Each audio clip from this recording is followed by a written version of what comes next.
साकेत का गीत सौंदर्य। साकेत विविध छंदमयी नाद सौंदर्यपूर्ण एवं लय तान युक्त संगीतमयी रचना है।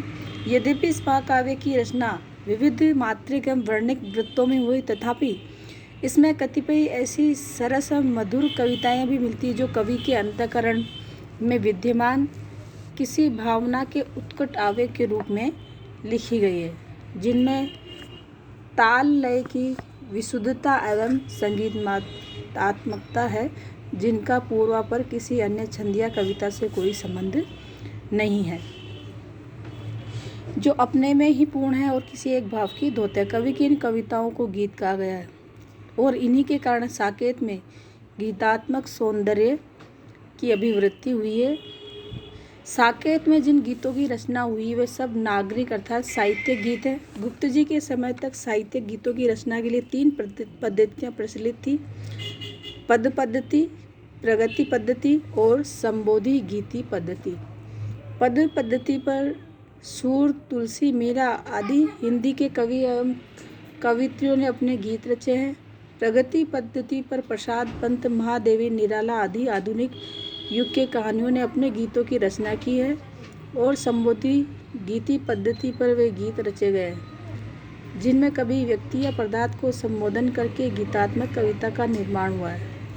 कीट्स का ओड टू दी नाइटिंगेल संबोधि गीत ही है। आधुनिक कवियों में प्रसाद पंत, महादेवी, दिनकर आदि ने भी कितने ही गीत संबोधि गीत पद्धति लिखे हैं।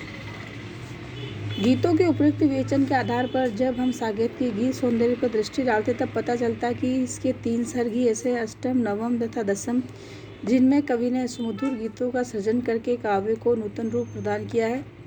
सर्वप्रथम तो अष्ट सर्ग में मेरी कुटिया में राजभवन वन भाया नामक ऐसे गीत की रचना की गई जो यद्यपि 13 और 9 की यति से 12 मात्राओं की राधिका छंद में लिखा गया, तथापि अपनी गहनता एवं संगीतात्मक का कारण लय तान युक्त मधुर प्रगीत के रूप में अंकित है। साकेत के अष्टम सर्ग का उक्त गीत सीता के मनोभाव का व्यंजक है। उसमें सीता के स्वाभिमान, स्वावलंबन, कर्मशीलता, प्रकृति प्रेम, पर दुःखार्ता, सेवा परायणता, स्वदेशानुराग आदि की मार्मिक अभिव्यंजना हुई है। यह गीत कवि के स्वदेशानुराग एवं राष्ट्रीय मनोभावों का भी व्यंजक है।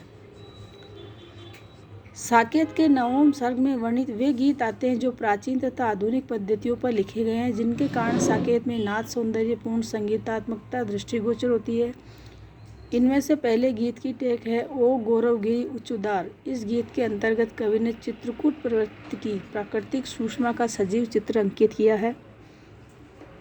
कवि ने यहाँ पर पर्वत पर स्थित ऊंचे ऊंचे झाड़ों, विविध जीवों, बादलों को देखकर नाचते हुए मयूरों, वसंत ऋतु के कारण विकसित प्रसूनों, कंदमूल फल से युक्त विपिनों, सुमधुर झरनों, धातुमय उपलों एवं अन्य प्राकृतिक पदार्थों से सुसज्जित श्रृंगों का वर्णन किया है। इस गीत में कवि ने उर्मिला के बचपन एवं युवा जीवन के यथार्थ झांकी प्रस्तुत करते हुए भावी जीवन का आशाप्रद चित्र अंकित किया है। निस्संदेह उर्मिला का बचपन सरलता और मधुरता से परिपूर्ण रहा। विवाह होते ही उसने जैसे ही युवावस्था में प्रवेश किया वैसे ही शांति क्लांति युक्त विदग्ध जीवन व्यतीत करने लगी। परंतु फिर प्रभात होगा जैसे शब्दों में उसके भावी जीवन का आशामय रूप विद्यमान है, जिसके सहारे वह अपनी जीवन नौका 14 वर्ष की दीर्घ अवधि के विरह सागर में बड़े साहस के साथ खेलती रहती है।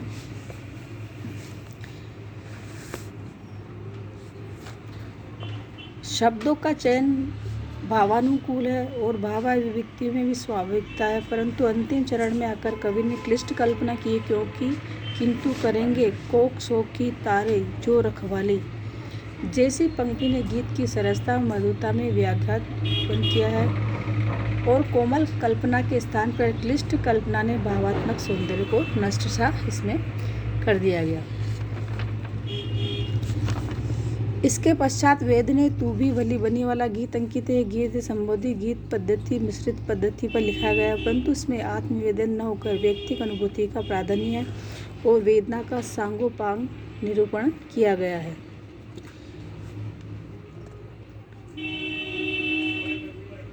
साकेत में जो गीत सौंदर्य बताया गया है वह वीरणी की सुख विलास की मादक स्मृति गीत में सरसता का भी संचार करता है। इसके आगे दर्शों घन बरसों गीत की रचना पूर्ण संबोधि गीत पद्धति मिश्रित पद्धति पर की है। इसमें भी अन्य गीतों जैसे शिथिल तुकबंदी उदग्र जगजननी जैसी कठोर पदावली के कारण सरलता एवं मधुरता का सर्वथा अभाव है। तदंतर सखी छिन धूप और छिन छाया यह सब चौमासे की माया गीत प्रगीत पद्धति पर लिखा गया जो बोलचाल की भाषा में लोक प्रचलित लोकोक्ति के आधार पर निर्मित हुआ है। इसमें भी रचना शैथिल्य स्पष्ट झलक रहा। तत्पश्चात निरखी सकिए खंजन आए नामक गीत अंकित है जिसमें सादृश्य कल्पना द्वारा कवि ने प्राचीन परिपाटी का पालन किया है। इसकी रचना पद्य पद्धति पर हुई और भावों की सुकुमारता अनुभूति की तीव्रता भाषा शैली की मनोरमता एवं कल्पना की गहनता के कारण ये गीत अन्य गीतों की अपेक्षा अधिक सरस एवं मनोहर है। तत्पश्चात भूल पड़ी तो किरण कहा नामक गीत अंकित है। प्रगीत पद्धति पर निर्मित यह गीत भी संबोधि गीत पद्धति पर लिखा गया है। यह गीत सरलता एवं स्वाभाविकता से तो परिपूर्ण है किंतु उसमें सरसता मनोरमता का अभाव है। इसके बाद लू में अंचल पसार पीत पत्र आओ टेक से युक्त एक लघु गीत लिखा गया जिसमें संवेदना सहानुभूति एवं उदारता के साथ साथ स्वाभाविकता मनोरमता विद्यमान है। इसके पश्चात मुझे फूल मत मारो नामक सुंदर सुप्रसिद्ध गीत आता है जिसकी रचना संबोधि गीत पद्धति मिश्रित पद पद्धति पर हुई है जो विद्यापति के कतन वेदन मोही देसी मदना नामक गीत के आधार पर लिखा गया है। ओ मेरे मानस के हाथ जैसी पंक्ति में छायावादी रचना शैली भी द्रष्टव्य है। तदंतर अरि गूंजती मधुमक्खी नामक संबंधी गीत पद्धति मिश्रित प्रगीत पद्धति पर लिखित गीत मिलता है जिसमें रखी लखी चक्की जैसी शिथिल तुकबंदियों के कारण न तो सरसता और न अभिव्यक्ति में सुंदरता ही दिखाई देती है। इसके पश्चात मान छोड़ दे मान हरी तथा सखी बिखर गई है कलिया नामक पद्य पद्धति पर लिखे गए दो गीत आते हैं। इसके पश्चात तुम्हारे हंसने में है फूल हमारे रोने में मोती नामक गीत अंकित है। प्रगीत पद्धति पर लिखित इस गीत में सरलता एवं सुकुमारता की सजीव अभिव्यक्ति हुई है। जी का जंजाल होना पुचकार कर फुसलाना पानी की भी बात न रखना प्राणों का अटकना आदि मुहारों से गीत में सजीवता और मार्मिकता का प्रवेश किया गया है। तदंतर यही आता है इस मन में नामक गीत की रचना हुई। प्रगति पद्धति पर लिखित इस गीत में विरह विहलता आवेग की प्रबलता और अभिलाषा की तीव्रता के साथ साथ उत्कंठा एवं अविच्छिन्न उन्मत्त भावना की मार्मिक अभिव्यक्ति हुई है। कहने का सारांश यही है कि साकेत में वर्णित सभी गीत पद्धति प्रगीत पद्धति और संबोधि गीत पद्धति पर निर्मित होकर भी न तो भक्त कवियों की भांति आत्मनिवेदन पूर्ण दार्शनिकता तथा भक्ति भावना से परिपूर्ण है और न छायावादी कवियों की भांति व्यक्तिकता एवं अविच्छिन्न भावुकता से समन्वित है। इनमें कवि ने प्रेम देशभक्ति पतिपरायणता करुणा संवेदना लोकहित तीव्र विरह वेदना पर दुख का तरता आदि का तो सुंदर निरूपण किया परंतु यहाँ न तो अनुभूति में गहनता है और न अभिव्यक्ति में सूक्ष्मता एवं कलात्मकता है। इसी कारण साकेत के सभी गीत विविध भावों से परिपूर्ण होकर भी सरसता और मार्मिकता में न तो भक्तिकालीन गीतों के समकक्ष दिखाई देते हैं न छायावादी गीतों के सामने कहीं ठहरते हैं। इतना अवश्य है कि इन भावपूर्ण गीतों के कारण साकेत में संगीतात्मकता के गुण की श्रीवृद्धि हुई है और साकेत की प्रबंध कल्पना में नूतनता मधुरता की सृष्टि हुई है। परंतु गीतों में जितनी सरलता तरलता सुस्पष्टता भावनात्मक होनी चाहिए थी या भाषा एवं भावों में पूर्ण सामंजस्य के साथ जितनी चित्रोपमता एवं सरसता होनी चाहिए थी उनका सर्वथा अभाव होने के कारण ये गीत सूक्ष्म भावाभिव्यक्ति में अधिक सफल नहीं जान पड़ते हैं।